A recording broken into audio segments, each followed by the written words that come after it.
Hello dear student right. तो FC का हम लोग फोर्थ मॉडल पढ़ रहे हैं, ठीक है। तो फर्स्ट सेकंड थर्ड भी प्लेलिस्ट में मिल जाएगा, आपको चेक कर लेना बाद में, राइट। तो ये चैप्टर में क्या एमपी है आंसर हम लोग स्टार्ट करते हैं, राइट। तो फोर्थ मॉडल किसके रिलेटेड डील करता है? Competitive examination, motivation, soft skills. तो अलग अलग एग्जाम होता है, जैसे जीमैट दिया है, कॉमन एडमिशन टेस्ट, ये कैट बोलते हैं उसको। तो सबसे पहले ये UPSC exam, okay. UPSC exam किसके लिए होता है? आईएएस और आईपीएस के लिए अप्लाई करना पड़ता है, राइट। तो वो एग्ज़ाम के लिए जो अप्लाई करता है उसको यूपीएससी बोलते हैं, जो यूनियन है और सेंट्रल गवर्नमेंट के थ्रू होता है, राइट। तो उसको सिविल एग्ज़ाम बोलते हैं, जिसमें अलग अलग सेंटर्स लगते हैं, जिसमें आईपीएस, आईएएस, आईएफएस मतलब इंडियन फॉरेन सर्विस। तो इसके लिए एलिजिबिलिटी क्या है अगर आपको ये एग्ज़ाम देना है? तो सबसे पहले कैंडिडेट मस्ट भी मिनिमम 21 ईयर से होना चाहिए और मैक्सिमम लिमिट 30 साल, 30 से ज़्यादा नहीं, राइट। और जो SC ST है उसके लिए 5 साल एक्स्ट्रा है, मतलब 35 साल तक वो एग्ज़ाम दे सकते हैं, राइट। और एक डिग्री होना चाहिए, क्या होना चाहिए उसके लिए?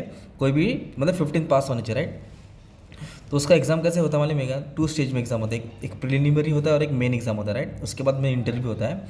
तो जो प्रिलिमिनरी एग्ज़ाम रहता है नवंबर से दिसंबर में होगा, right, okay. And it is conducted during may of next year. It consist 2 paper, general studies with 200 marks, मतलब जीएस होगा 200 मार्क का। कितना मार्क का होगा? 200 मार्क का, राइट। तो ये एग्ज़ाम के बारे में दिया। फिर और बाद में टोटल मार्क्स 2000 का होता है, जिसमें इंटरव्यू 300 मार्क्स का होता है, राइट। तो इंटरव्यू कैसे होता है? एकदम स्ट्रिक्ट होता है, राइट। तो एक पिक्चर है जिसमें नाना पाटेकर है और उसकी एक वाइफ रहती है, राइट, यशवंत। उस पर आप यूट्यूब पे जाके ना ट्रेलर देख सकते हैं कि इंटरव्यू कैसे कंडक्ट होता है, एकदम स्ट्रिक्ट होता है। कैसे? जो इंटरव्यू देने जा रहा बंदा रहता है एक रहता है, और पैनल इंटरव्यू रहता है, 3-4 लोग रहते हैं, अलग अलग क्वेश्चंस पूछते रहते हैं, राइट। तो वो उसमें नाना पाटेकर की जो वाइफ है वो सिलेक्ट होती है, उसने कैसे रिप्लाई किया आप यशवंत पिक्चर के ट्रेलर में देख सकते हैं, राइट। कैंडिडेट के पास ऑप्शन भी है कि वो जो भी क्वेश्चन पेपर है एक लैंग्वेज सिलेक्ट कर सकते हैं, जैसे पेपर 1 होता है, पेपर 2 होता है, अलग अलग लैंग्वेज होता है। तो इंग्लिश भी वो सिलेक्ट कर सकते हैं, राइट। जैसे क्लियर हो जाएगा फिर इंटरव्यू में सिलेक्शन हो जाएगा तो तुम्हारा आईएएस आईपीएस हो जाएगा। बट बहुत टफ रहता है एग्जाम, बहुत मेहनत करना पड़ता है, दिन रात एक करना पड़ता है, राइट। तो यूपीएससी, अब इसमें मेन क्वेश्चन अपना ये है, what are the soft skills require for competitive exam. मतलब एग्ज़ाम जो कम्पिटिटिव एग्जाम होता है, कैट, जीमैट, आईपीएस, उसके लिए क्या क्या स्किल्स चाहिए, राइट। तो सबसे पहला स्किल्स क्या चाहिए? Quantitative ability. क्वांटिटेटिव का मतलब होता है मैथ्स, क्या होना चाहिए? बच्चे के पास मैथ्स का नॉलेज होनी चाहिए, mean, median, mode, reasoning, graph, table reading, percentage, है ना, क्वांटिटी। ये सब exam GMAT, CAT, civil service exam में होता है, राइट। तो क्वांटिटी एबिलिटी मतलब किसके बारे में नॉलेज चाहिए? मैथ्स के रिलेटेड, राइट। नेक्स्ट ये डेटा इंटरप्रिटेशन। तो डेटा इंटरप्रिटेशन का मतलब होता है कुछ भी आपको डायग्राम दिया रहेगा, पैराग्राफ दिया रहेगा, उसको रीड करके आपको डेटा इंटरप्रेट करना आना चाहिए। जैसे ऑब्जर्व बेस्ड क्वेश्चन रहेगा, कैलकुलेशन रहेगा, इंटरप्रिटेशन करना आना चाहिए, समझा क्या, राइट। तो question will be post on hypothetical scenario, मतलब ऐसा रहेगा, अजम्पशन के बेस में रहेगा, राइट। तो क्या दिया इधर? Data interpretation has no particular syllabus, it test only speed, decision making capability, analysis of data ना।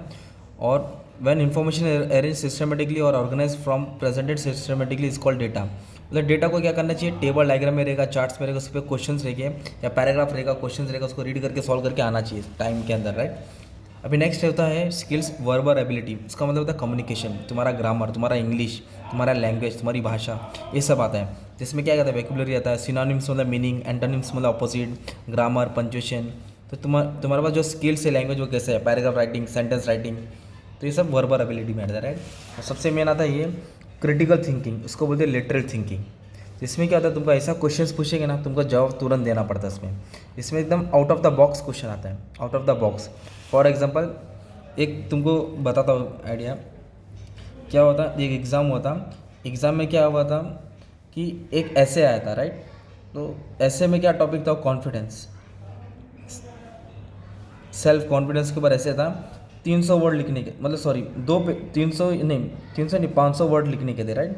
तो सब लोग क्या कर रहे हैं बच्चे? सेल्फ कॉन्फिडेंस के ऊपर ऐसे लिख रहे हैं, ऐसे लिख रहे हैं, राइट। तो एक बच्चे ने क्या किया, ये जो पेज है ना, दोनों दोनों पेज क्या किया? खाली किया, खाली रखा, और लास्ट में लिखा दिस इज़ कॉन्फिडेंस।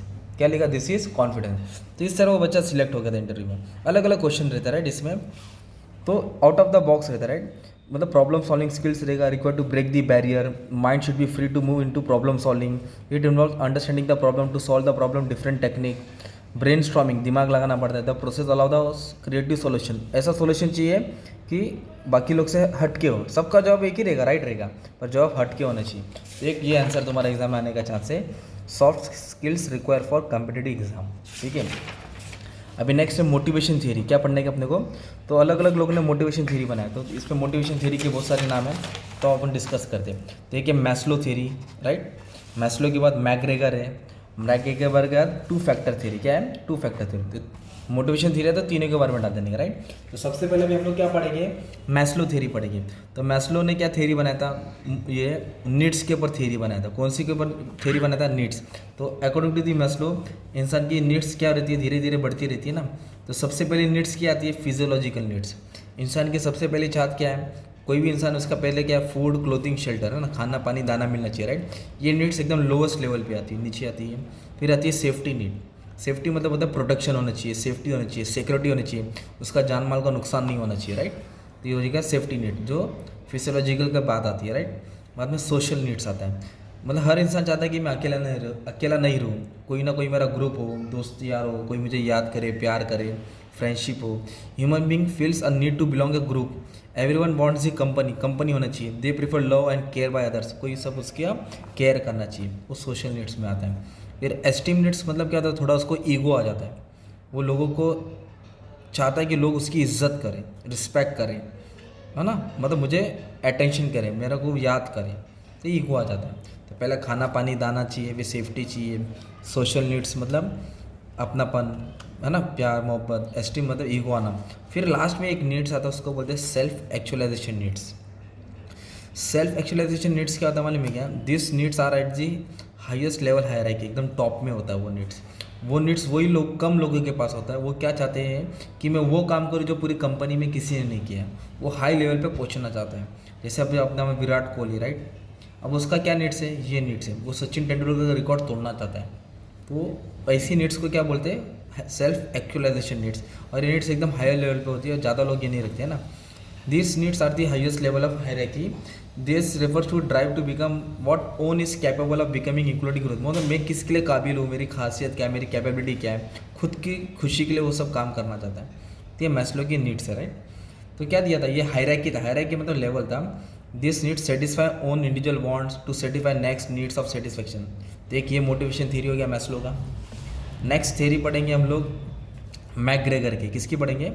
तो मैकग्रेगर की थ्योरी 1960 में पब्लिश हुई थी। इसमें थ्योरी एक्स और थ्योरी वाई है, एक्स और वाई, तो इधर में पढ़ा था, राइट। तो एक्स और वाई में क्या बताया मालूम है क्या? एक्स और वाई। तो मैकग्रेगर के हिसाब से जो एक्स पीपल है ना, वो नेगेटिव है, नकली लोग हैं, मतलब वो पुराने ज़माने के हैं, उनका काम करने का बेकार है, क्रिएटिविटी नहीं है, रिस्पॉन्सिबिलिटी नहीं उठाते।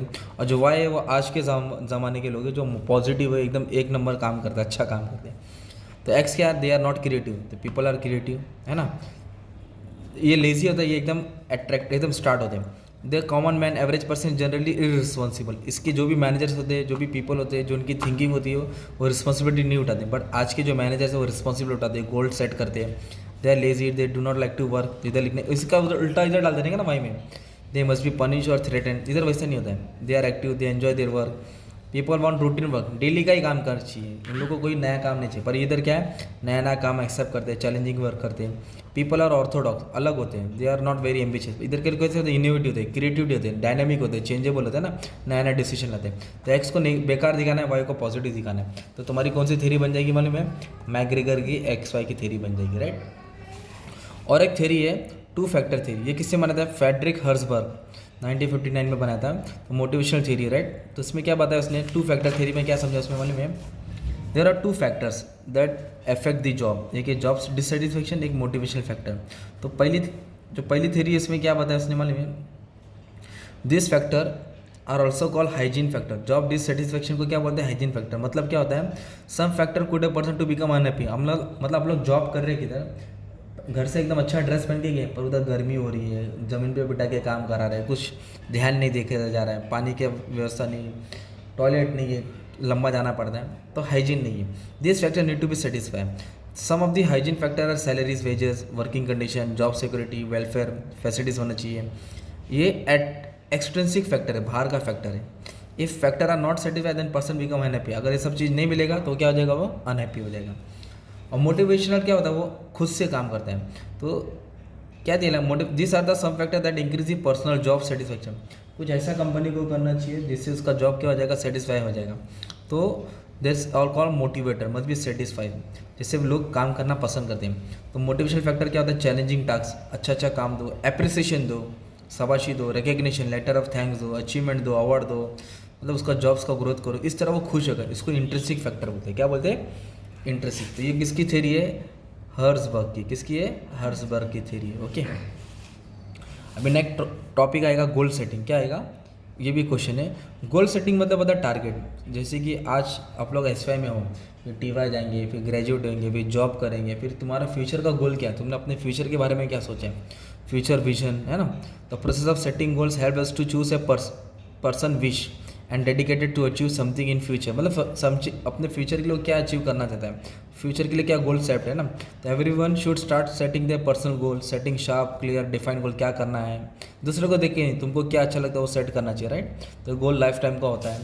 तो there are different types of goal. Physical मतलब अच्छी बॉडी बनाना है, एजुकेशन लेना है, करियर का ग्रोथ करना है, कुछ आर्ट सीखना है, फाइनेंशियली स्टेबल रहना है, अच्छी रिलेशनशिप, एक अच्छा एटीट्यूड, खुश रहना है, दोस्त लोग से मिलना है, स्पिरिचुअल मतलब रब से रब्ता करना, पब्लिक सर्विस करना, ये टाइप्स ऑफ गोल होता है। और गोल कैसे होना चाहिए? स्मार्ट होना चाहिए। क्या होना चाहिए? Smart. Goal must be smart. तो स्मार्ट में क्या दिया है? स्पेसिफिक होना चाहिए। To set a specific goal one must know that what actually want to achieve, क्या चाहता है वो। Should know the time limit, हाँ कब तक, है ना। जैसे a general goal is set to success in life, but a specific goal to become IAS IPS doctor. Measurable मतलब होता है, अब measurable goal means one must know when and how the goal is accomplish, कैसे उसको मैं हासिल करूँगा। और अटेनेबल मतलब उसको achieve one must able to know to जज whether the goal are accomplish और नॉट, उसको पा सकता हूँ कि नहीं पा सकता हूँ। रियलिस्टिक मतलब होता है वो रियल होने, one should be able to know what are the self capabilities, मेरी ताकत है, मेरे पास पोटेंशियलिटी है, उसके हिसाब से वो गोल सेट करना चाहिए। और goal can higher so that one can use is full capacity to achieve it, मतलब अपनी पूरी ताकत लगा करके उसको रियलिस्टिक गोल। अभी चांद तारा तोड़ना है, ये थोड़ी ये रियल गोल नहीं है ना, इसको नहीं तोड़ सकते, राइट। टाइमली, टाइम बाउंड, एक टाइम सेट करना है, 1 साल, 6 महीना, 2 साल, वो गोल के अंदर, वही टाइम के अंदर गोल को क्या करना है? अचीव करना रहता है। तो इस तरह गोल को क्या करना है? स्मार्ट। एक ये वाला टॉपिक हो गया तुम्हारा गोल सेटिंग। अब नेक्स्ट क्वेश्चन है, 4th मॉड्यूल का लास्ट क्वेश्चन है तुम्हारा IMP है टाइम मैनेजमेंट। मतलब कैसा है ना, टाइम मैनेजमेंट बहुत ज़रूरी है। ओके, टाइम मैनेजमेंट नहीं करेंगे तो अपना काम क्या हो जाएगा? गड़बड़ हो जाएगा। If the time is manage properly wisely then lot of stress can be reduce, अपना टेंशन कम होगा। It will help to bring improvement in life, अपनी लाइफ में बहुत अच्छा चेंज आ सकता है। One can take help of दो strategies to make effective use of time. तो टाइम मैनेजमेंट करने के लिए क्या करना चाहिए? प्लान करना चाहिए।